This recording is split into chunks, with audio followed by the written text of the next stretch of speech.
There are blessings, answers, miracles that God won't release until we surrender in prayer.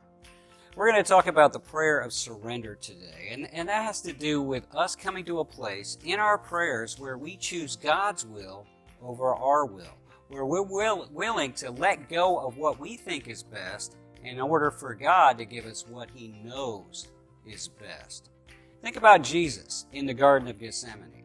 The night He was going to be betrayed and arrested and tried and then crucified. He's there in the Garden of Gethsemane and He's praying and He's trying to get to the place of surrender. In fact, His prayer is so intense. The Scripture describes it with words of sorrow and agony. The fact that he sweat drops of blood, His prayer was so intense.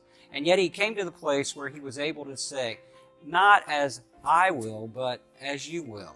Now that was an incredible statement looking at what was ahead, because He understood that if He was to follow the Father's will, it would be extremely costly.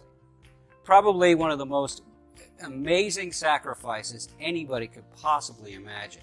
He was about to undergo incredible physical torment. He was going to be beaten. He was going to be spit upon. He was going to have a crown of thorns in His head. He was going to be physically crucified. He was going to be whipped to the point of near death. Beyond that, there was incredible emotional agony awaiting Him. The abandonment of His disciples, the betrayal of a friend, the denial of His friend Peter. He was going to be rejected by the people He came to love. Incredible emotional agony. Beyond that, He was going to be left unprotected for the spiritual attack of Satan himself. But even beyond that, Jesus knew the biggest thing that was facing Him was the fact that for Him to take our sin and die for us as a sacrifice on the cross, His relationship with His Father was going to be severed. It was going to be broken. He was going to come to the place where He would be suffering the holy wrath of God for sin. Not His sin, but for our sin. This was an incredible thing for God to ask of Him, and yet Jesus said, "Now, if this can be taken from me, please take this cup from me, but not as I will, but as you will." And think about it. Because Jesus came to a place of surrender, we can be saved.